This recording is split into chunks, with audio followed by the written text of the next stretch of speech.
وکړه نینا نه په ډېرو روپو باندې صحت واخیستو نینا نه په ډېرو روپو باندې بیمارۍ دور کړلې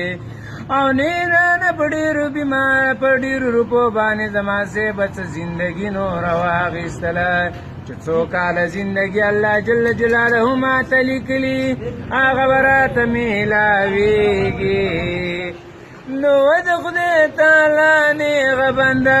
د بیا دې د ځانه ولې د نه سړي زوی جوړ کړی دی چې د خلکو مخونه او ګریوانونه راشوکې او وی راځه دومره به راکې او دومره بدله درکمه نو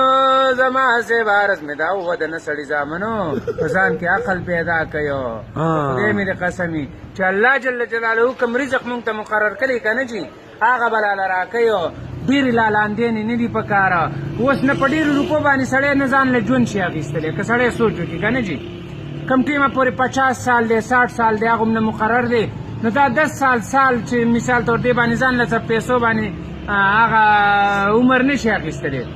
نه په ډېرو روپو باندې دا 2 جوړې کپړې ځان ته اغوستلی شي داسې ده که نه نه پې 2 جوړې کپړې اغوستلی شي دغه یو بدن دی یو جوړه کپړې به وراغوندي او نه پې 2 ځای خوراک شي کولی نو د واده غول خور ځوان نو بیا دې څه غولخورګي شروع کړې ده تر دې ځای نه روان شي په دې ټوله لار باندې دروغ او رښتیا هم وي د دغه ګېډې رزق دا بندوبست دی الله جل جلاله موږ ښار به ناره راباسولي اوس خبرې داسې کولې هغه دی تم روژه او ماڼم روژه دی وګوره ګوګل دی هغه پټۍ ورننوځي اور غرق او تبایی میں نن وشول پنارا ټول کو روجا دے سار میں پت بدری کندل پیشمانے گلے میں او میں اوبلا لگا اللہ معاف میں کے دیر گناہگار دیر خطا کاریو ټول ملګریم معاف کې ټول ملګریم په صحیح لاره روان کې د زناګانو نه وساتي د مختارانو نه وساتي او د سړي زامنې جوړ کې خدایه د دې سپک ډول او سپکو کارونو نه وساتي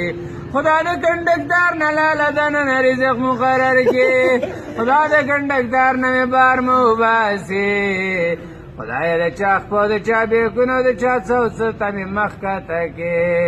یا الله خپلې غوټې دې پې په خپله راوالې نوکران راکې مزدوران راکې تیار تابعداران راکې چې هغه هم راسه خوشحاله او په ګېډه ښه ماړه لرې او مزدوران هم داسې مزدوران راکې چې خدای په خپلو گاړو کې ځي راځي خدا د چا په دغو کې مه دغه کې او خدا ښه پیړې بیبیانې ما نه خو زه نه ګزاره حال راکې ما چا بالله ښه پلنه بیبي ورسېږله ملګري